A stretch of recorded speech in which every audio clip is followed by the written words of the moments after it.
Well, good afternoon, everyone, and welcome to, this is the very first event that we're planning for the Education Week at McLaughin College, co-sponsored with the Canadian Bureau of International Education. So I'd like to welcome you all to our UN International Day of Education commemoration. We have been commemorating UN International Days of International Days at McLaughin College for a number of years. And I guess now it's third year that the UN International Day of Education has been in effect, and we've actually celebrated it from the very outset. So we're very pleased to have an outstanding panel with us here today. But before I introduce the panel members to you, I'm going to read the York University Virtual Land Acknowledgement. This meeting is virtual, and because of that, we are not all actually gathered in the same space. York's land acknowledgement might not represent the territory that you are currently on. And I would ask, if that is the case, that you each take the responsibility to acknowledge the traditional territory that you are on and its current treaty holders. As a member of the York University community, I recognize that many Indigenous nations have long-standing relationships with the territories upon which York University campuses are located that precede the establishment of York University. York University acknowledges its presence on the traditional territory of many Indigenous nations. The area known as Tookarondo has been caretaken by the Anishinaabe Nation, the Haudenosaunee Confederacy, the Huron-Wendat, and the Métis. It is now home to many Indigenous peoples. We acknowledge the current treaty holders, the Mississaugas of the Credit First Nation. This territory is subject to the Dish with One Spoon Wampum Belt Covenant, an agreement to peaceably share and care for the Great Lakes region. Before I introduce the panel, I just want to remind everyone that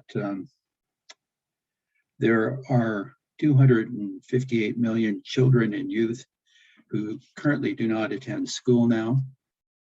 There are 617 million children and adolescents who cannot read or do basic math. And as we all know, education is in fact a basic human right. And clearly there are many people in the world today, children and adolescents and youth, that have not had this basic right that they're entitled to. I'd like to also point out that Unesco is promoting and advancing a new social contract for education. They issued a report last November in which they're promoting, orienting the new digital transformation around inclusion and equity, and also contributing this new effort with respect to a new social contract for education to contributing towards sustainable development.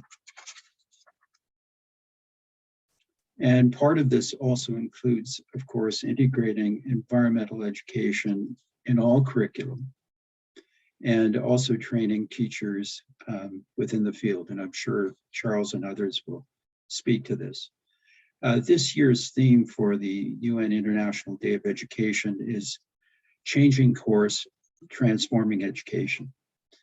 And I couldn't help but think of Nelson Mandela's famous quote that education is the most powerful weapon which we can use to change the world.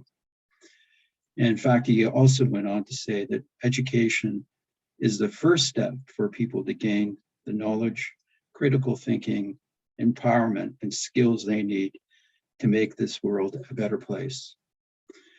And I also like to think that his other famous quote is appropriate here. And his other famous quote is, "It always seems impossible until it's done." So hopefully UNESCO and all of those who are working in the field of education can advance this new social contract in order to benefit all of those people whose fundamental human right to education has not been achieved. I'm going to introduce the panelists today in the order that they'll be speaking. Charles Hawkins needs no introduction to the people here at York University. He's our UNESCO chair in reorienting education towards sustainable development.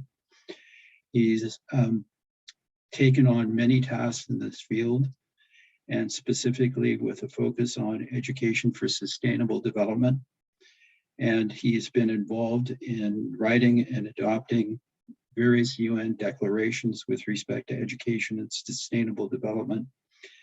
And he's a recipient of many awards in the field of education. He holds various honorary doctorates and professorships, and he's lectured in some 90 countries around the world. So we're very pleased to have Charles here. And I should also point out he's one of our distinguished fellows at McLaughin College. Karen Dalke is the Vice President, Development and Partnerships with the Canadian Bureau of International Education.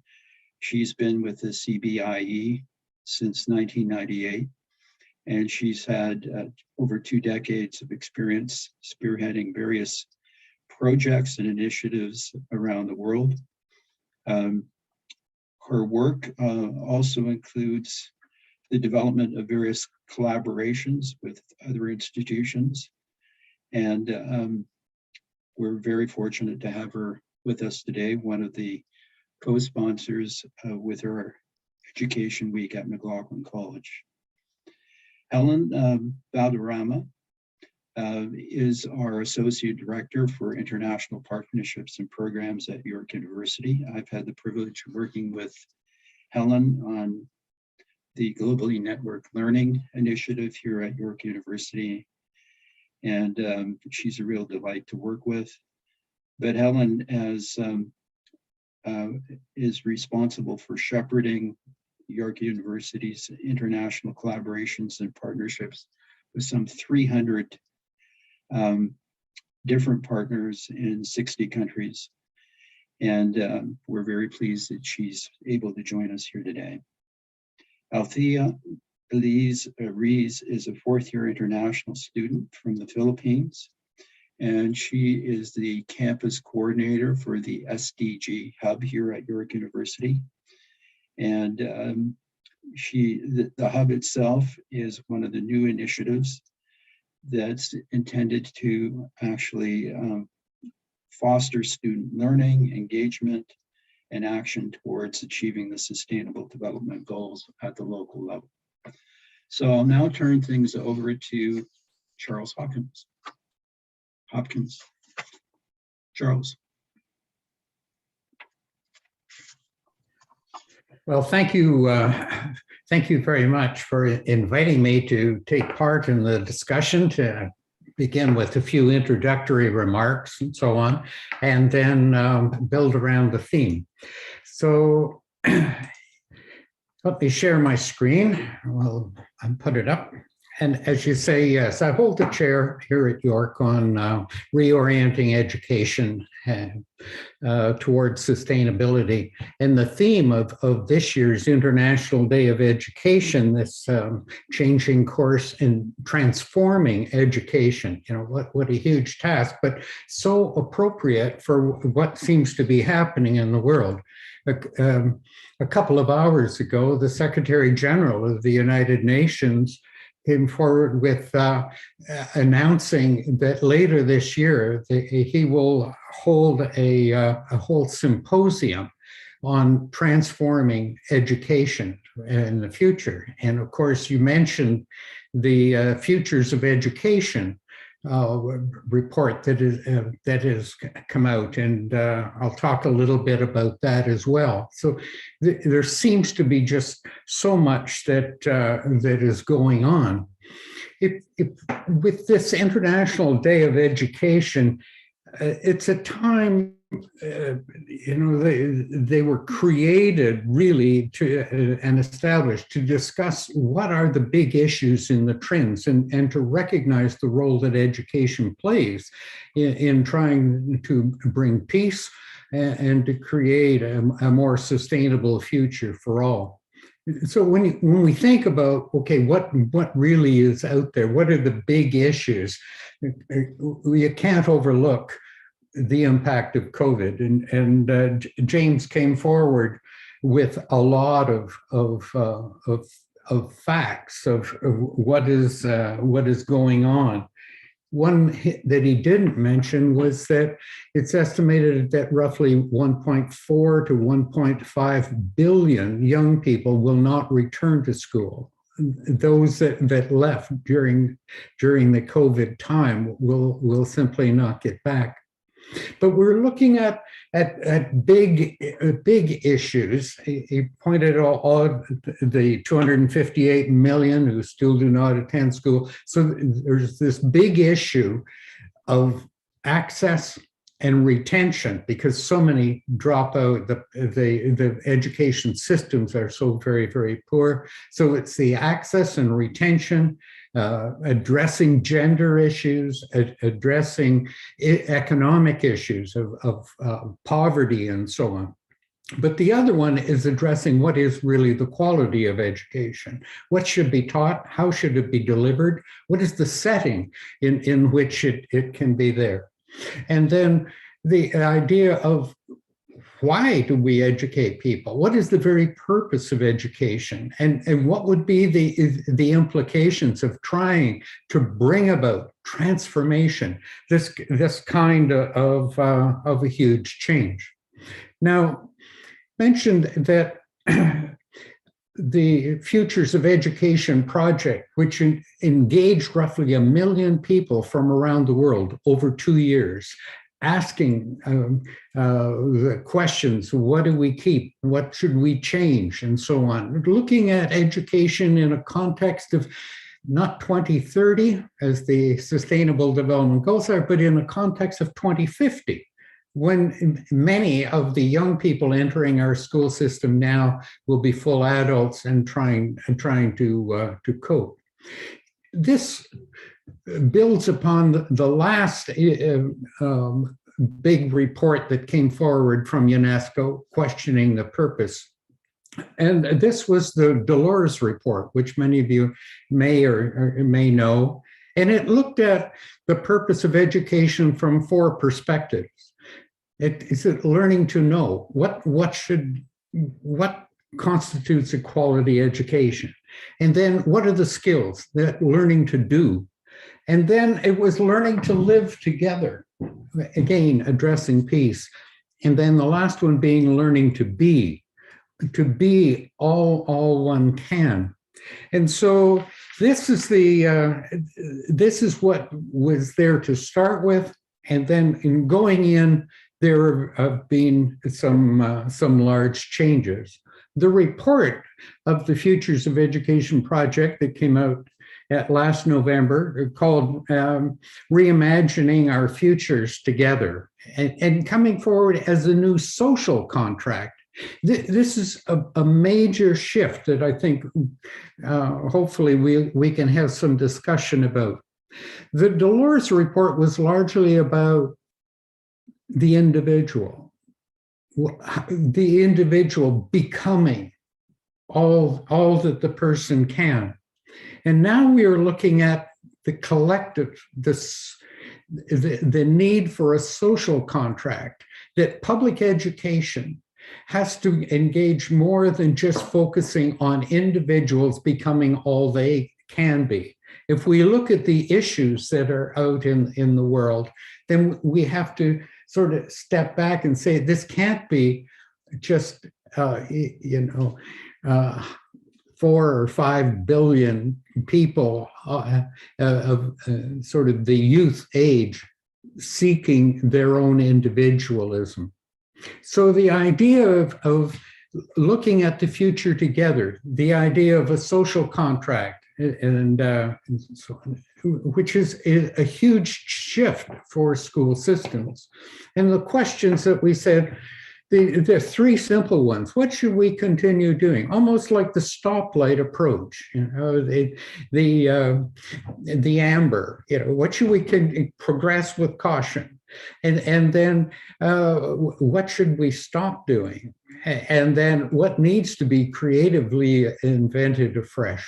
So, but then these big questions that come out in the report, they do have some starting points, and I'll show you those for ideas as to sort of initiate discussion and perhaps steer them. But there are two foundational principles in it. The idea of lifelong learning, right? The right to quality education throughout one's life. Now, of course, we also, at the same time, we have to build in a responsibility of the learner, right? Which is something that our present school systems in the North are not all that good at. And maybe in the discussion, I can come back to that. But there also is a responsibility of for the learner to continue learning throughout their life. And then the second big foundational principle is the idea of education as a public endeavor and a common good, not just for the individual. Now, the report has come forward with some proposals to start the discussion. The first one being that pedagogy organized around cooperation and collaboration and a feeling of solidarity. Once again, not abandoning individualism, but trying to strike some sort of balance. But at least it's a discussion point for us to consider. And then the other big one is that the curricula should include ecological, intercultural, and interdisciplinary learning, that concern for the planet as well for the learner. And concern for other life forms on the planet and not just our own particular need. The idea of really professionalizing the education community, which could certainly include teachers' recertification. It could include different aspects of professionalism so that they can engage students in not just lifelong learning, but contributing to knowledge. So it's not just imparting, but engaging young people and youth in contributing to knowledge. At schools, modeling what they profess in being centers of well-being and so on, and then lifelong learning. But it also talks about renewal of some things, a call for research and innovation. And it could be put by putting a focus of a sustainable future as a guiding principle for research and innovation. And this call for global solidarity and a feeling of global solidarity and responsibility for one another. It also comes up the idea of rethinking universities.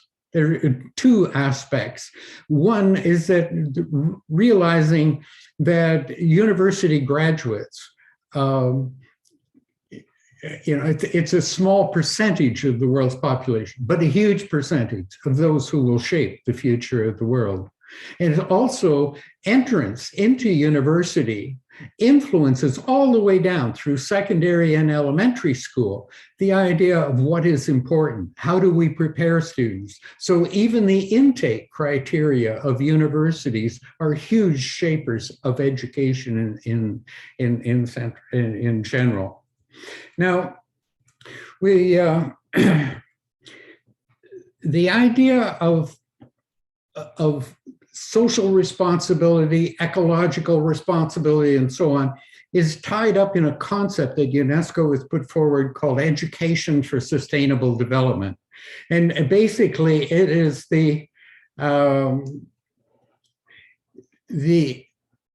it focuses on the knowledge and skills and so on to solve sustainability issues and bringing them forward.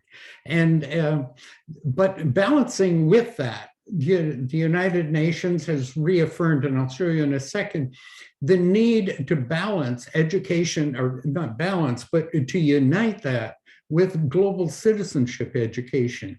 Global citizenship education builds on the knowledge and skills that are inherent in ESD, but what it tries to do is to generate a feeling of responsibility, global citizenship, solidarity, and so on, and also the skills needed to become engaged and to transform lifestyles and so on. So it's the knowledge, skills, and the skills and willingness to become engaged. These are huge aspects.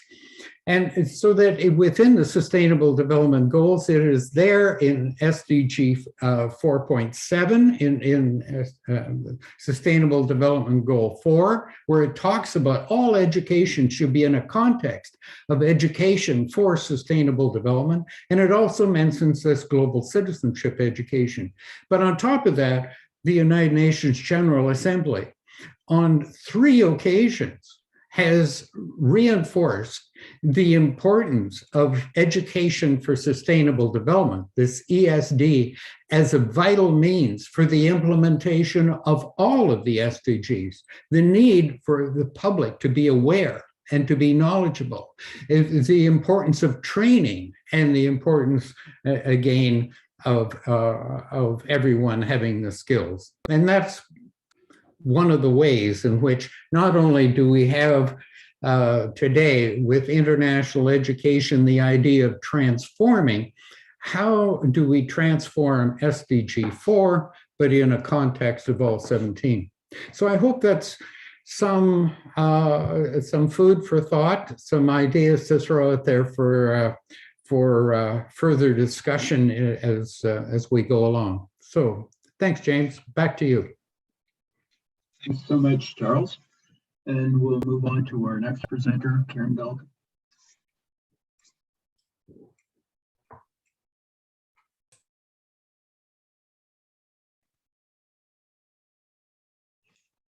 Well, good afternoon. Is my screen sharing okay? That's great. Well, really, thank you for the opportunity to bring CBIE's voice to this important conversation. And before I begin today, I would like to take a moment to recognize that the Canadian Bureau for International Education is located on the traditional and unceded territory of the Algonquin and Anishinaabe. And we acknowledge and pay tribute to all Indigenous peoples who live either in the Ottawa region or elsewhere in Canada and beyond. We honor their courageous leaders of yesterday, today, and tomorrow.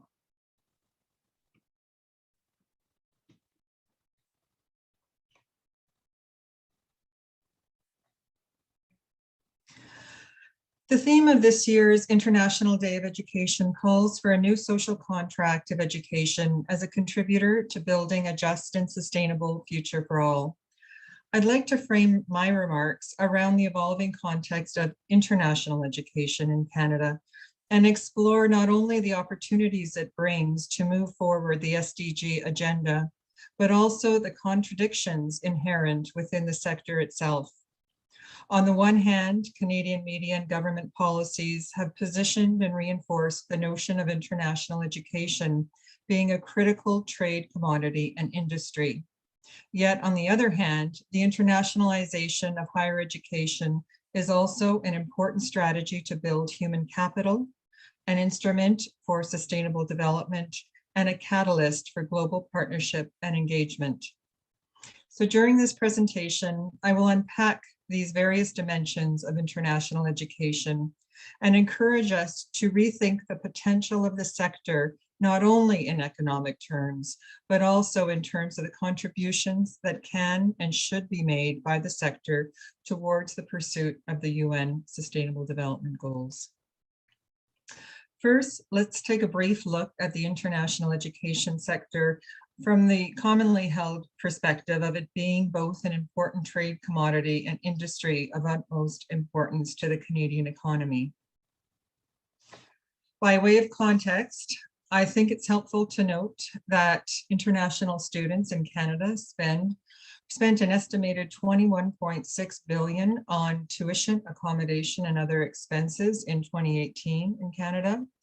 International students sustained close to 170,000 jobs for Canadians in 2016. And educational expenditures by international students have a greater impact on Canada's economy than the exports of auto parts, lumber, or aircraft. Between 2014 and 2018, the number of international students in Canada increased by 68%. And in 2018, over 720,000 international students at all levels studied in Canada. And this was the largest number recorded ever. In 2018, almost 54,000 international students became permanent residents in Canada. And as noted in Canada's International Education Strategy, international students make excellent candidates for permanent residency. They are relatively young, proficient in at least one official language, have Canadian educational qualifications, and can help address this country's current and pending labor market needs, particularly for highly skilled workers. Certainly, the international education sector from this perspective took a very hard economic hit from the COVID pandemic. The number of international students studying in Canada was on as of December 31st, 2020, was just over 530,000, which represented a 17% decrease from 2019. And the decrease in the number of students studying in Canada equated to a loss of $7.3 billion in terms of total student expenditures, leading to a total loss of $7.1 billion from Canada's GDP in 2020. And the loss of student expenditures equated to a loss of $4.5 billion in labor income, or a loss of almost 65,000 full-time jobs in Canada. However, I think, as we all know, international education is about much, much more than just the dollars and cents. It is also an important strategic intervention in building human capital and equipping future leaders with the knowledge, skills, and experience required to address complex global challenges. The outbound mobility of Canadian students really pales in comparison to inbound international student numbers.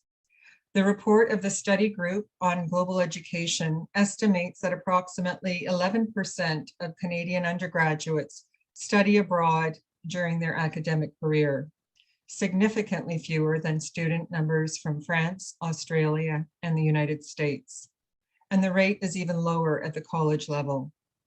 There is a growing recognition of the imperative for Canadian students to study abroad in order for our future leaders to develop intercultural competencies and strong international networks required in today's world. As such, for the first time ever, Canada's International Education Strategy for 2019 to 2024 announced a funding envelope of $95 million over 5 years for a pilot program focused on outbound mobility. However, such traditional study abroad programs have also long been criticized for their ability to impact only a privileged elite. Worldwide, it is estimated that only a very small percentage of the student population will actually participate and benefit from mobility schemes. Since the onset of the COVID pandemic, with the mobility of students, faculty, and researchers grounding to a standstill, there has been an explosion of interest of institutions and educators across the globe in engaging in internationalization at home activities, such as collaborative online learning, online international learning, or COIL, or virtual exchanges. We have learned that internationalizing our campuses and classrooms does not need to exclusively depend on the traditional mobility schemes that come with very high costs, both in economic and environmental terms. but that there is so much internationalization potential that can be harnessed through digital technologies and approaches that were unleashed during the pandemic. But leveraging this potential for the maximum societal benefit requires creativity, innovation, and the political will to disrupt traditional notions of what it means to have an international experience. This isn't to say that study abroad experiences need to be dismantled. One need only look at the important role that international students can play as agents of change and driving transformation in communities in their home countries, resulting directly from their study abroad experience. By way of illustration, I'd like to spend a few minutes showcasing the African Leaders of Tomorrow program, otherwise known as ALT. Through this program, administered by CBIE and funded by Global Affairs Canada and the MasterCard Foundation, 114 merit-based scholarships were awarded to women and men from sub-Saharan Africa to pursue a master's degree in public administration, public policy, or public finances at a Canadian university. And the following testimonial is but just one of many examples from the ALT scholars who have reflected upon how their experience in a Canadian master's degree program has helped shape them as future agents of change back home. If I may quote one graduate from the Master of International Public Policy program at Wilfrid Laurier, he writes, "For the fourth time in 3 years, I have been promoted at my organization, the Liberia Maritime Authority. I am now the Director of Research, Innovation, and Planning. I am now at the peak of the civil service structure of Liberia and can only be promoted now through a presidential appointment. I have space and opportunity to influence policies and make important decisions." Clearly, international scholars such as these play key roles in helping to address the societal ills facing this generation. Elevating the voices of these scholars has been a priority for CBIE, and we recently launched a podcast series designed to deepen the discussion and amplify the reach of the importance of internationalization. I would invite you all to tune in to our audio alumni series and the 12 episodes where listeners will hear directly from alumni about their work and research and the impact that studying in Canada has had on their personal and professional lives. I should also mention that this week on Friday at 10 a.m., there will be a session on ALT featuring some of the alumni voices from our program as part of McLaughin College's Commemoration Week of activities. And I invite you all to join that session as well.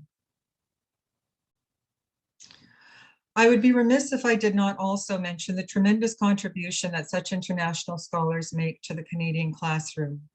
To quote a Canadian MPA student at Dalhousie University on the impact of having an ALT scholar from Kenya on her own academic experience, she says that having students with varied backgrounds only adds to the overall experience during the course of the MPA program. Within the classroom, the learning experience is heightened as new perspectives are brought to the forefront. The presence of diverse backgrounds only helps to better share the future of the public sector as it teaches us how to foster and sustain a more collegial environment. Moreover, I find that the presence of students with diverse backgrounds allows for added awareness and enhanced learning opportunities. Of particular importance to this week's commemoration events is the role that higher education institutions play in terms of advancing the 2030 Agenda for Sustainable Development. And as Dr. Hopkins had just pointed out, the 17 goals of the Sustainable Development Agenda are really a call to action to launch the planet on a sustainable path into the future. Indeed, we all have a role to play in advancing the cause of the SDGs, including institutions of higher education learning. The challenges and opportunities facing the global community are complex and interconnected, and therefore the solutions in terms of actions and policies also require interdisciplinary approaches. Within this framework, it is both the obligation and the opportunity of universities to educate and inspire students to engage, produce new ideas that lead to new solutions, and to support local and global efforts.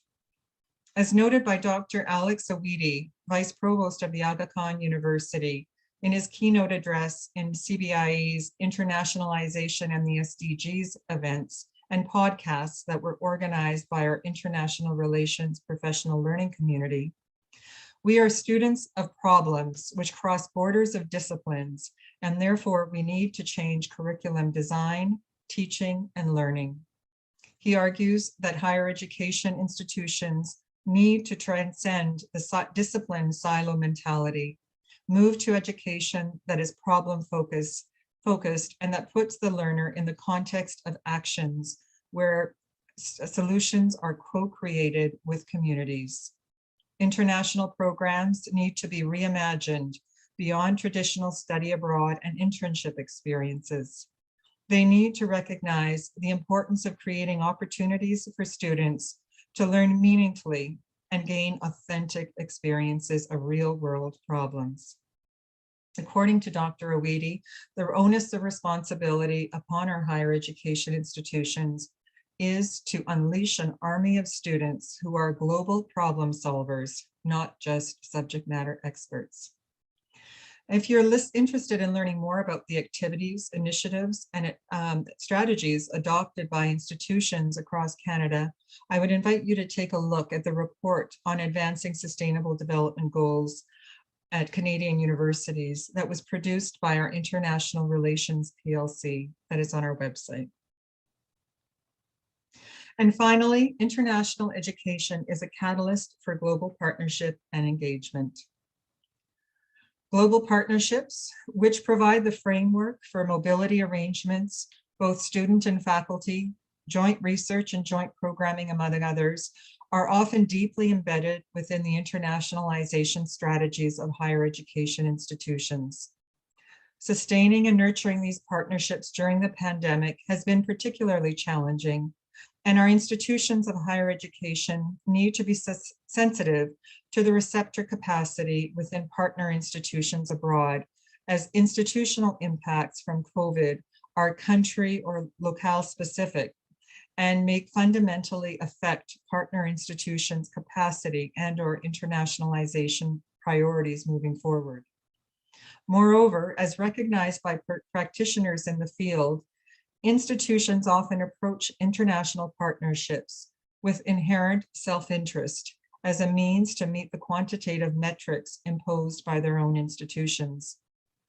So reconciling this self-interest against the need to move towards greater balance, equality, and justice in partnerships was explored during CBIE's webinar, Assessing International Partnerships Through a Decolonial Lens.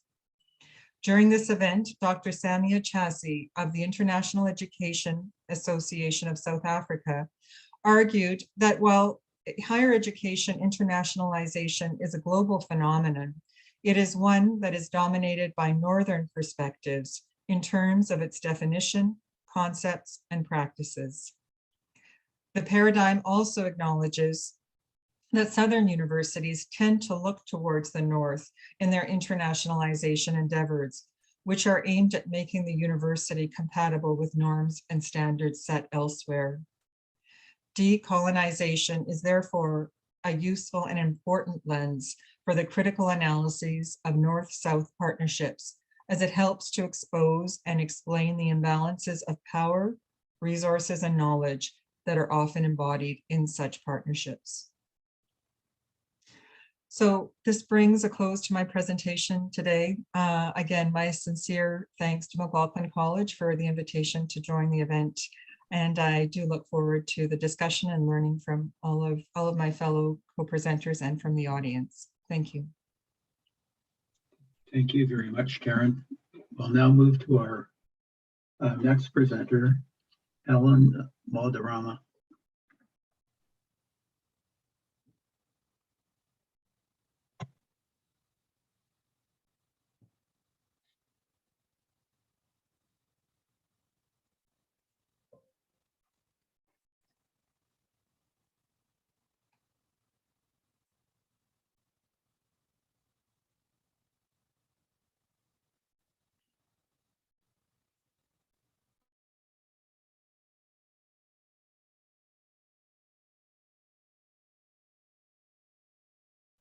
Sorry, Helen, you're on mute. Good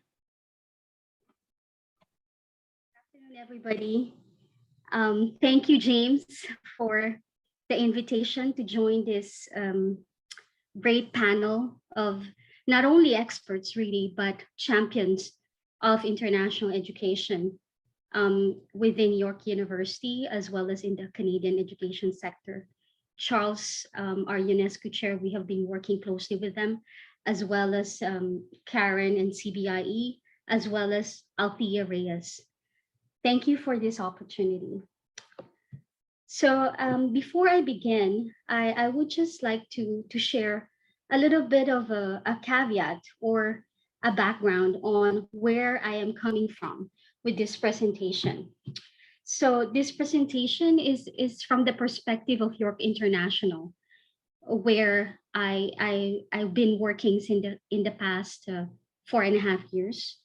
The projects and initiatives that I will be sharing as well is a product of collaboration and partnerships. So I'm here to share them with you, but not owning that it is my project, nor a project of York International alone. This is a collaborative effort.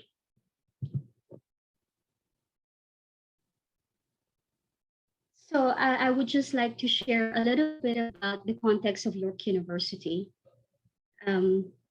We are the third largest university in Canada, relatively young compared to other institutions. We are a comprehensive university and very globally engaged.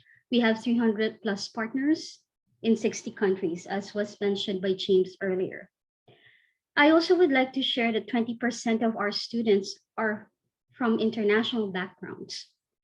And yet we are only sending a little less than 1,000 over every year for studies abroad.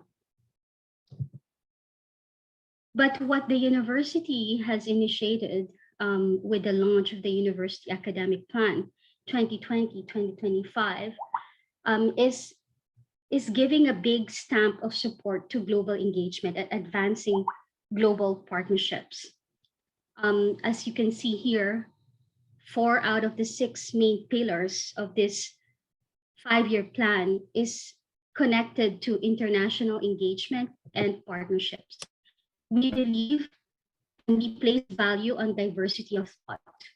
Your graduates must be equipped with knowledge and transferable skills that will enable them to navigate and engage with the 21st century world. We also want to increase access for all students. And here I say their access to global learning opportunities, because we know that these global challenges that we face are only able to be solved and to be addressed if we work collaboratively, multi-sectoral and multidisciplinary. So as I mentioned, York International is a central support unit for the community. We support the initiatives of our faculties and faculty members. We also send our students abroad to various global learning opportunities, like academic exchanges, internships, and summer programs. And yet, of course, in the past 1.5 years, we struggled or we met some challenges because of the COVID context. But we, being convinced of the value of international education and intercultural learning opportunities, we launched initiatives, and we said, this problem or this challenge will not stop us from championing this international education and global partnerships, even with the context that we have. So I just want to highlight a few initiatives that were launched in the past 1.5 years. So we launched the Globally Networked Learning. It is a pan-university initiative with the use of innovative pedagogies and information technologies. We aimed to connect York University classrooms with the classroom of our partners. That's the first initiative, and James here, our colleague from McLaughin College, is one of our early champions of these initiatives. We also launched the Sustainable On-the-Go project.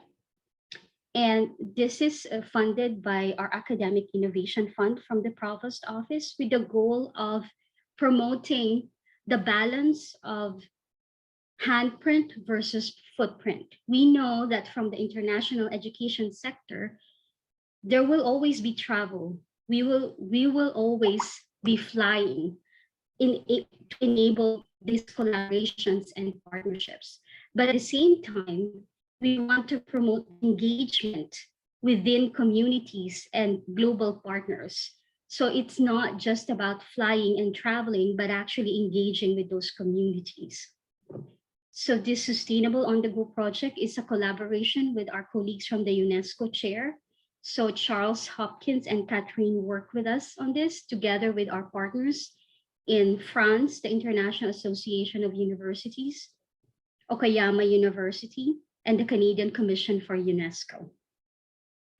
And then we also launched the International Indigenous Student Exchange Program in the winter of 2021 with the goal of addressing one of the groups of students who traditionally do not have access or less access to these global learning opportunities. And the response from both the students and the faculty members are quite phenomenal. And I will be sharing with you a little bit more about these initiatives. But perhaps I will also touch on the why. I said we didn't want to stop our global engagements even with the pandemic, but there are other reasons why, fundamental reasons. So we would like to promote innovative pedagogies and collaborations. As I said, we didn't want to stop global learning and global engagement, but more importantly, these virtual exchanges and collaborations allow us to increase access, to provide inclusivity and accessibility to many of our students who are unable to participate in international and in-person mobilities. As I had mentioned earlier, we have almost 57,000 York University students, and yet 750 of them go abroad every year. We want to be able to offer options for them moving forward with this global international initiatives. And of course, a big piece of this is that we also do not want to lose the connection, the networks, and particularly for our faculty members and colleagues, we want them to also continue their collaborations with their partners around the world. And so we look at communities of practice. We promote the collaboration between faculty members. And the goal really is to have a knowledge exchange and sharing instead of knowledge transfer. So what are the results? What have we seen? So in the past year and a half, what we realized is that we can actually double the numbers. So we said it is not just about the numbers, but this is an indicator of the interest and the willingness of our colleagues, our students, to engage virtually with the current context of travel. So what we have seen with the globally networked learning, or what we call GNL here at York, is that we have more than 600 students who participated between our students and our partner students. More than half of these are York students, 25 projects, and almost 40 faculty members in 15 countries. When we hosted the inaugural Sustainable on the Go initiative or conference in the winter 2021, we had registered about 750 participants, and around 70% of them attended virtually, coming from 58 countries.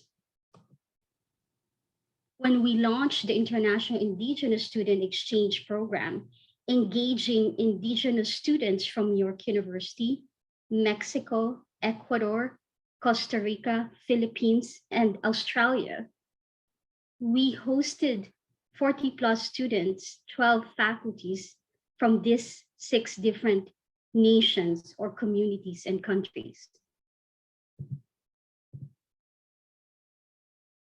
And as I mentioned, the response from the students and their feedback is quite phenomenal. Many of them are saying that these opportunities, in fact, this is one of my favorite quotes, that this virtual opportunities is an amazing upside to Corona, as we may not have had this virtual opportunity. So talk about the Nelson Mandela quote, right? We think it is impossible until it is done. Many of us, or many in the sector, would look at online learning or GNL as like a subpar option for these international collaborations. But what we have seen is that there is real engagement and real opportunity to still offer quality engagement with these technologies using information technologies and innovative pedagogies. What did our faculty members or faculty partners said? They realized, and I quote here, as our world grows more interconnected, competencies such as flexibility, adaptability, openness to others' perspectives, intercultural communications, life skills, and information and media literacy are required for us to thrive and succeed in becoming globally aware and engaged individuals. And they are happy to provide these opportunities, or the opportunity to continue offering these opportunities to their students. And finally, before I close, I would like to share, and Karen mentioned this in her presentation as well, with the Canadian government's new funding opportunity, the Global Skills Project or GSO project, York University is launching this week the Go Global SDGs in Action Student Challenge. And we will be engaging 60 students, 20 faculty members, and SDG mentors from 8 countries for the pilot run. So this is going to happen from January to March 2022. And the goal of this project really is, for one, is of course to champion international education and global learning. But more importantly, for us, it's not just about providing funding or money for the students to go abroad. We always know that the big barriers for this in-person mobilities is funding, right? Or the costs in dollars. But what we are promoting here and what we want our students to be able to do is to create impact, right? So they're going to be engaging with SDG workshops, and they will work with communities to create action towards SDGs, and then eventually to go to these countries for their physical mobilities. So we're actually very excited. Tonight is our scheduled orientation session, and the first 2 workshops is actually in collaboration with our colleagues, Charles Hopkin and Katrine from UNESCO Chair Office, York UNESCO Chair Office. So with that, I think I'm going to stop right there. I know we have a discussion, so I'd like to be mindful of the time that we have this conversation. And I encourage everyone to connect with us. Thank you so much, James, and everybody. Thank you so much, Helen. And last but not least, we have Althea Elise Reyes. So over to you, Althea. Thanks, James. I'll just share my screen. There we go. All right, can everyone see my screen? Great. Thank you so much for inviting me to be a part of this panel. It's really quite an honor to be able to share my perspective as a student, as someone who is going through the motions, through the process of being in university, and also in this unique time as well as student leader in the SDGs. So I'll start off with a bit of an introduction of what the SDG Hub is, a little bit of our background, and then I can talk a little bit about my experience as a student, what I've seen throughout my the past 2 years, I've been working with the Office of Sustainability and in this position as the campus coordinator for the Sdg Student Hub. So for a little bit of background about the Sdg Hub, it is an initiative of the Sustainable Development Solutions Network, the Youth Division. So the SDSN is an international NGO, and it partnered recently with York University, I think in September 2020. And this was along the broader goal of encouraging more students to be part of the mobilization of the SDGs at the university level, specifically, of course, along the university academic plan as well.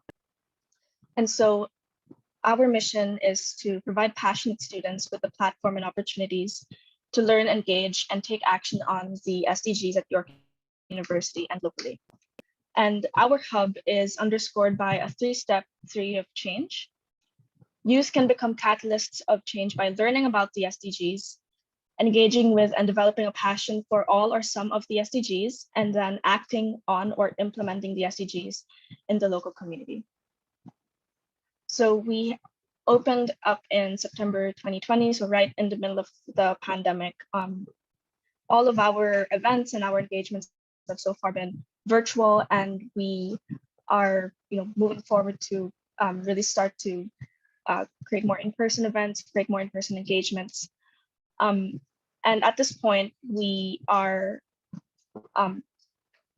we're working with people like the C4, the cross-campus capstone classroom. We're working as well with the Vice Provostial Fellows, specifically the SDGs and curriculum, along with a lot of other student groups and organizations to mobilize the SDGs in various ways, whether it's through curriculum or whether it's through student engagement, specifically student-led projects. So at this point, I just want to recall the target 4.7 of the SDGs, which Dr. Charles mentioned earlier. It is all learners acquire knowledge and skills needed to promote sustainable development, including, among others, through education for sustainable development and sustainable lifestyles, human rights, gender equality, promotion of a culture of peace and nonviolence, global citizenship, and the appreciation of cultural diversity and of the culture's contribution to sustainable development. So even in 2015, it was a 3-year process from 2012 to 2015, the development of the SDGs. There were already conversations being had around how do we reimagine what is education, and how do we marry that with sustainable development and with global citizenship. And so it is this target that brings me to this main question. Specifically, what does it mean for students to learn and engage with the SDGs in higher education? So environmental education is part of it, learning about climate change, but how about social justice, human rights, gender equality, and how do we really embed these concepts in curriculum across the university? So we, as students, engaged with this question, among other questions. Very recently in May 2021, we had something called the Sdg Design Jam. So it was a collaboration between the Sdg Hub, between the Office of Sustainability, and with the Carbon Free Cooperative. And so this Design Jam was really meant to be sort of an informal conversation really around what is York doing around the SDGs, and specifically trying to understand the students' perspective, because up until then, and well, really still continuing now, the student perspective isn't really that known in terms of how much, like, are we doing things right? Are we doing things wrong? Are we engaging with students properly? And so this was an event designed to really understand what their perspectives were on on our progress and how do we get better at what we're doing. So there were 6 rooms. They were oriented towards some of the 6 transformations necessary for sustainable development by Jeffrey Sachs. So these include education, gender, and equality. So that's room number 1. Room number 2 was energy decarbonization. Room number 3 was sustainable food, land, water, and oceans. Sustainable cities and communities was the 4th one.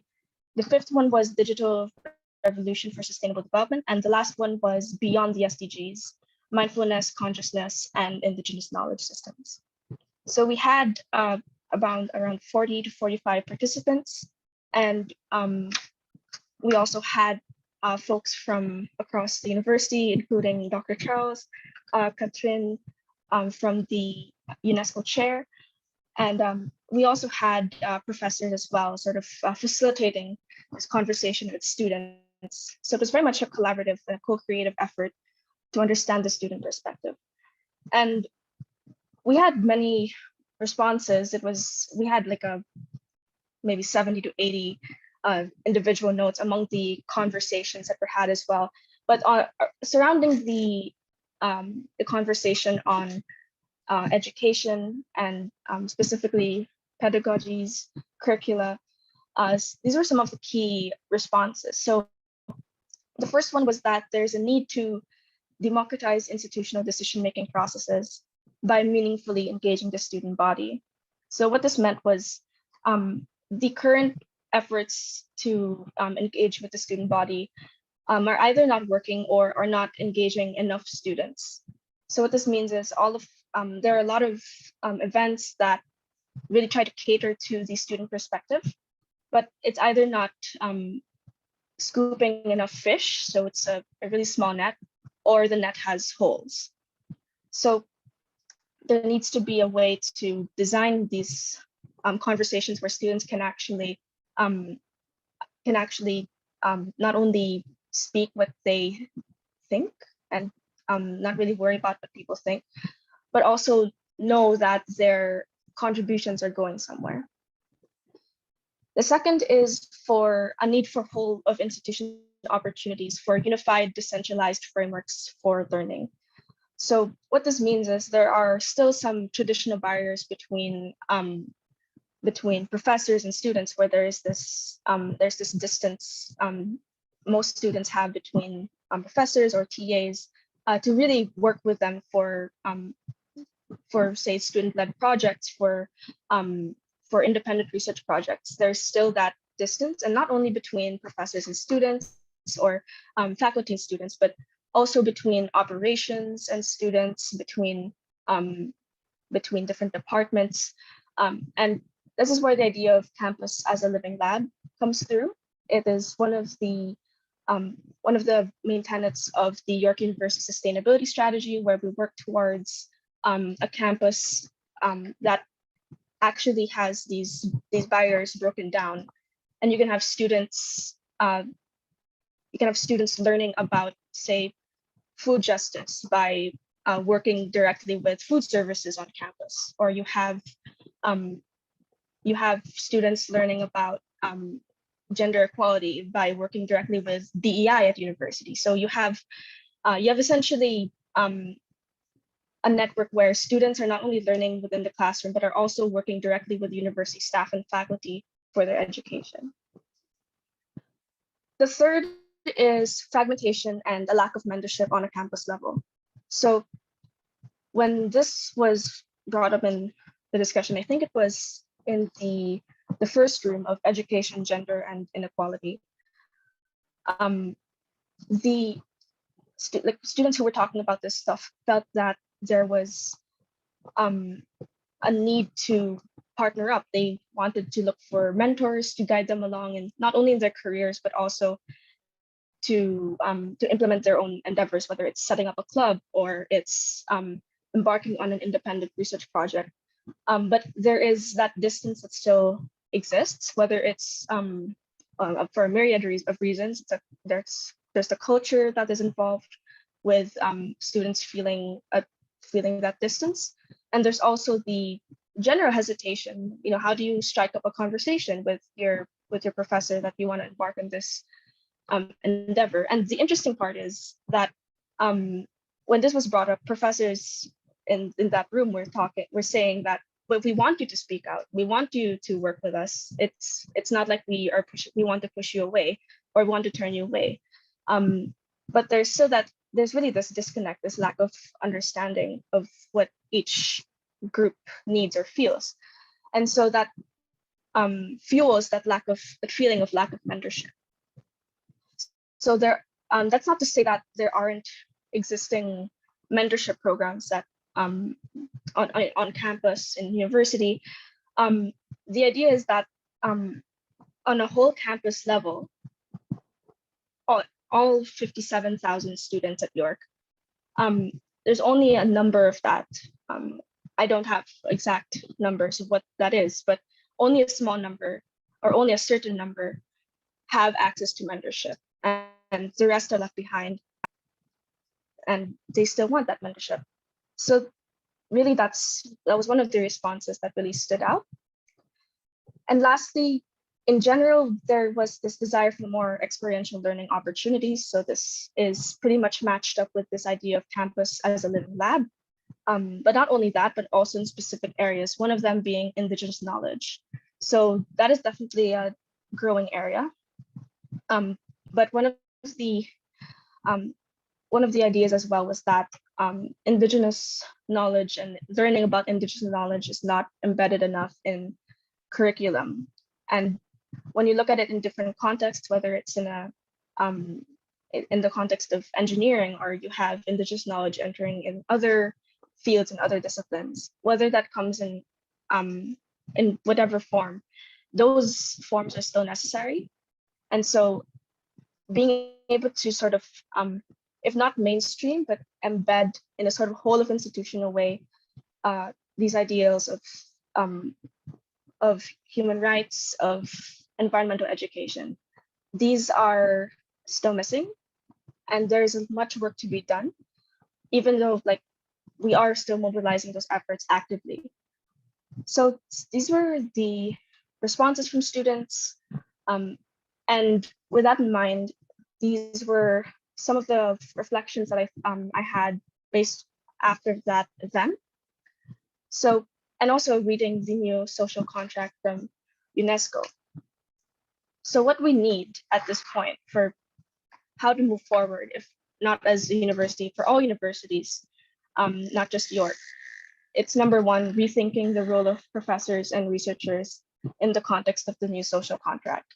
So one of the ideas that, and if I can echo Dr. Charles, it's the importance of collaborating. So educators as being collaborators of knowledge. So being able to co-create with students. That idea is starting to take new forms, whether it's popular education, whether it's changing pedagogies. These are happening, but we have to not only think of it as specific programs that cater to that, but also being able to think of how do we do that for all professors, for all researchers. The next is student-led educational innovations. So being able to empower students to think about what is being done with their education and how do they take action on that. So as the campus coordinator, I've been working with so many student groups, some of them from the C4, some of them from with Lasan, and they have so many different ideas for how to not only change curriculum, but also how do we initiate some sort of cultural change where sustainability and specifically sustainable lifestyles are sort of embedded within the fabric of being a York University student. So this includes just things like nudge theory, having the organic bins stationed within the university, and also just other innovations that can initiate this cultural change. And apart from these ideas, there's also this question of how are we equipping students with both the skills they need to thrive in the job market, as well as the intelligence needed for sustainable development and global citizenship. As Dr. Charles mentioned earlier, there is this idea that we are moving away from the conception of students as charting an individual path, where it's more driven through the individual, giving students the necessary tools they have for the career paths that they want individually. And we're moving away from that and more towards this, or at least striking a balance between that and being global citizens, having the necessary skills and intelligence for sustainable development. So they're both equally important, if not, they're quite matched at each other, just because we're still living in a system where really anyone ever needs to fight to get a good, decent job that pays decently well. And so that's still a reality we live in, and that's ever more a reality within COVID. And so both of these are necessary, and there needs to be a way to marry both priorities. And the last is answering the question of how do we engage students in this change, and we ensure that in this change of rethinking the role of professors, rethinking how do we enable more educational innovations, cultural change, how do we engage students in this change, and we ensure that nobody is left behind? Because the idea is that we all move in a similar direction as an institution, where we have students who follow suit, who change and become part of this project.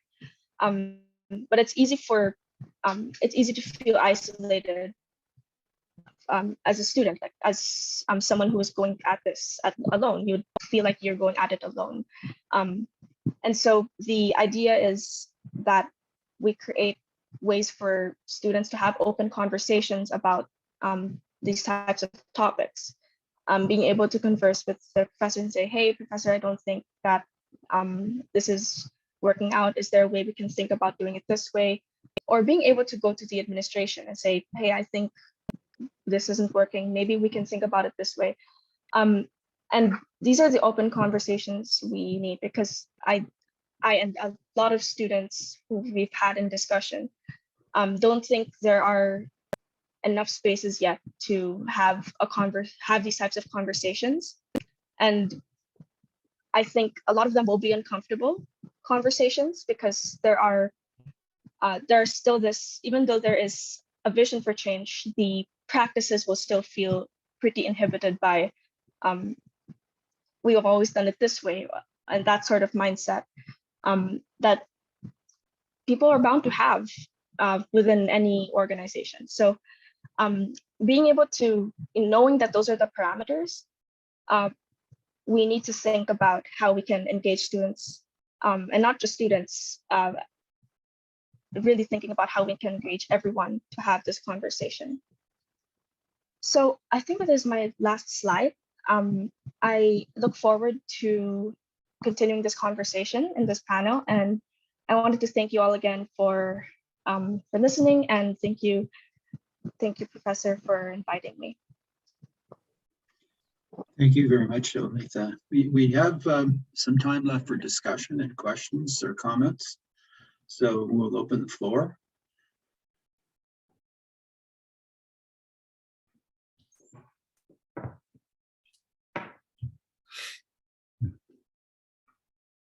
While people are collecting their thoughts for questions, perhaps I can raise a question generally to everyone, but perhaps initially to Charles. I know that in many colleges and universities in North America, there's a requirement for a course in community-based learning, or what we call experiential education. Mm-hmm. Do you ever foresee the possibility of a requirement as part of an undergraduate degree program where both the professor and the student would be required to do some sort of course abroad. I know we offer a number of those, and that's selectively done on the interest of the faculty member who could teach a course in some other location. But do you ever see the degree programs evolving where that's a requirement in terms of getting an undergraduate degree, that you have to do a specific course abroad, and faculty members would be required to also instruct abroad? Mhm.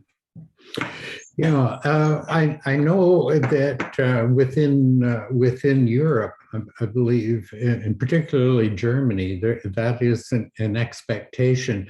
Perhaps not necessarily the professor, but certainly the students travel and studying abroad. I think that would be a nice one. One of our great problems, of course, with the Sustainable Development Goals is how do you localize them? How do you bring them into a context?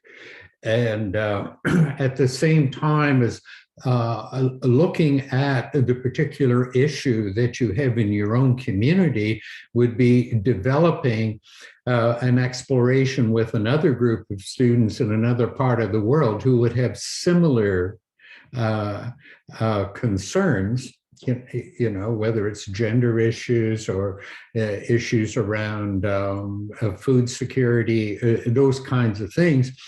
How could they sort of link part of their studies?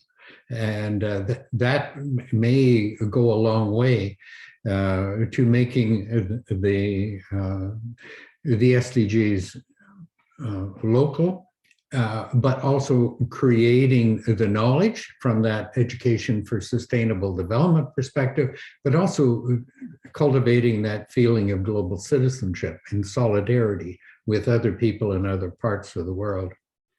That's sort of my initial thoughts on it. Would anyone else like to make any comment in that regard?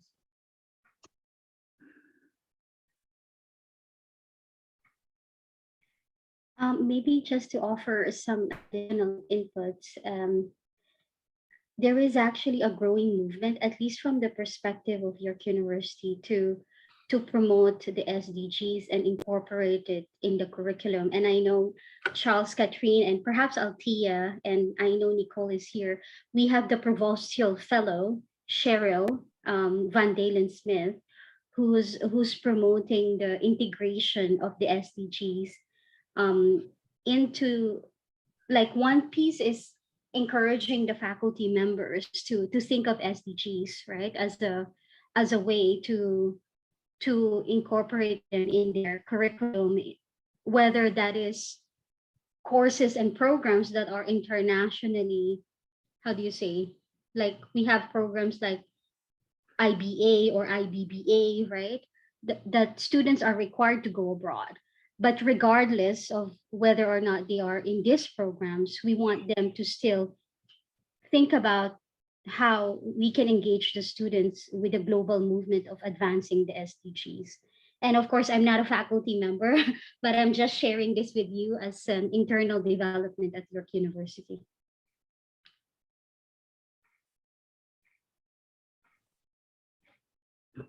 Perhaps I can just jump in and really echo what was already shared. I think there's really tremendous opportunity and a tremendous need to have that kind of, you know, a collaborative experience abroad that is really focused on tackling our particular problem. It's not just about sort of applying a theory that was perhaps gained during, you know, an academic program. And it's, you know, what we've been hearing about it is really the importance of both the students and the researchers in terms of working with those local communities and really asking good questions. This is really about, you know, exploring, and it's working in that sort of co-creation collaborative model. I think there is certainly a lot to be said for that kind of an approach, and something towards which I think we should strive to move our efforts.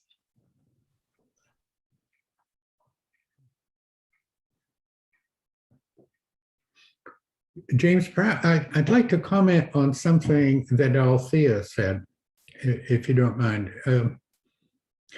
Althea, again, brought forward the idea of experiential education. And I think one of the important things is to, within higher education, is to move beyond just the engaging of the mind. Right? To if you're going to shift things, we need to think of head, heart, and hands. You know, we keep in that circle, and the idea of knowledge about something being the head, but actual engagement and learning through that engagement is so very, very important. But then there's also the heart, where you do become engaged in something, you find a true attachment kind of thing, a concern, and so the idea of taking that circular approach of head, heart, hands, and then lift it up into a spiral where you continue to build on it. And the fuel for that becomes meaningfulness. And that is the way in which I think we actually can transform education. If we just sit back and learn the things that will maybe be on the exam, and what do I really need to get through this other course? That doesn't transfer into lifelong learning and in a learning person and so on. So I loved Althea's presentation, by the way. Thank you, congratulations. But I think building on that experiential and the heart of meaningfulness is really important.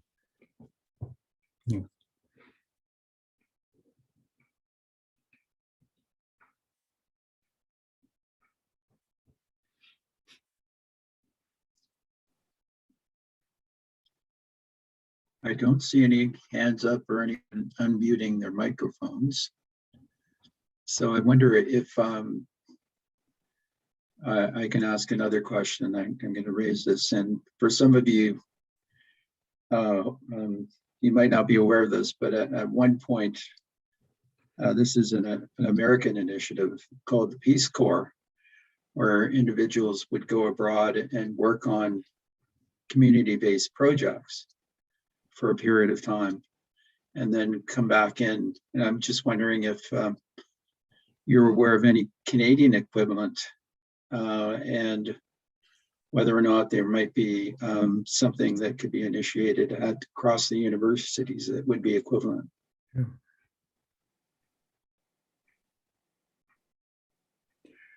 Actually, James, the Peace Corps was based on a Canadian initiative that was launched a year before it. Yeah, students serving abroad, yeah. But yeah, that concept, I think, is a strong one. It's a good one, and the essence of it is what Helen and is trying to do with the Go Global now, in a way, with some funding and so on. So, yeah. But again, the idea of the Peace Corps was largely, that was very well funded, very organized. The preparation for it.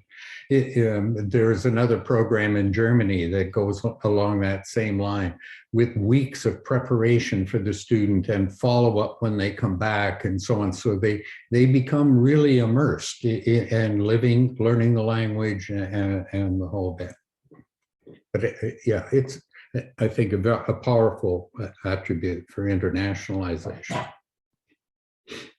And there seems to be a real demand or a real need in the world to facilitate just basic instruction, literacy and numeracy across the globe. And I think that would be real natural for students at university, whether undergraduate or graduate students. I think if I can offer, sorry, James, one comment. I think there's a question from Gabriela to Althea, but maybe I just want to offer one comment regarding the sending students abroad.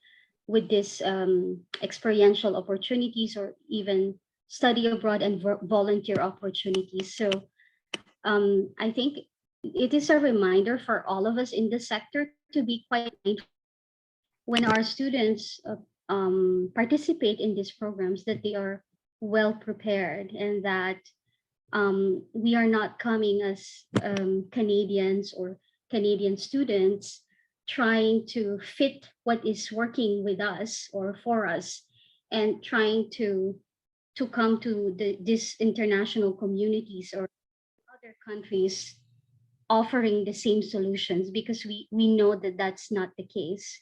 And there is always like we have to be mindful and think about, as Althea had mentioned, co-creating solutions, co-thinking, and working with communities locally to actually examine and analyze what are the challenges and the issues, and work with them, alongside them, in thinking about how we can work together to address them. I think I just wanted to add that, an emphasis on co-creation and co-designing of solutions or possible solutions for this issue. Thank you, Helen. I was just going to say there is a question here from Gabrielle, but perhaps Karen.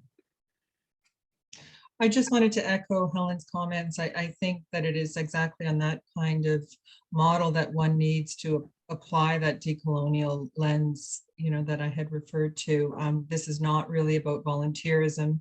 It's not about voyeurism. This is about, as Helen mentioned, co-creation. It is about collaboration. And I think one has to be very intentional about that effort. Otherwise, one could really unleash some unanticipated and unfortunate consequences, despite the best efforts. So again, the application of that decolonial lens would be of really utmost importance. I think we have a question as well from Gabrielle.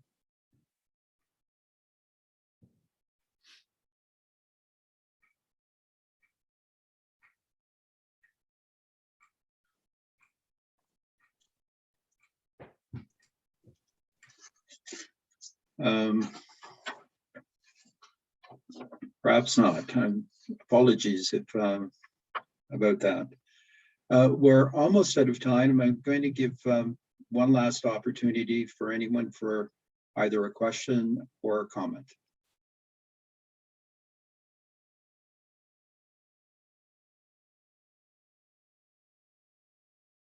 Seeing no hands, then I'm going to thank all of our panelists today.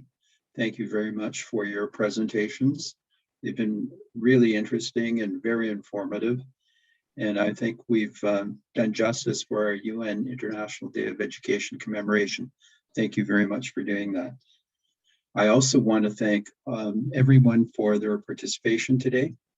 Thank you very much for joining us for this presentation, which was co-sponsored by the CBIE. And I invite all of you to attend tomorrow from 1:30 to 2:30 p.m., where we're going to have Professor Heather Lowerington, also with the Faculty of Education, who's going to make a presentation for our Education Week at McLaughin College. And I want to remind you that we also have events planned for the rest of the week. Please visit our website, which you'll find the details both for registering for those events, but also for the presentations. And on Thursday and Friday, we have special panel sessions. And as Karen's indicated, on Thursday, we're going to have a very special session on promoting women's economic empowerment through education in Jordan. So please join us for that as well. So thank you, everyone, again, for your participation today. And we look forward to seeing you at other events later this week. Thank you all.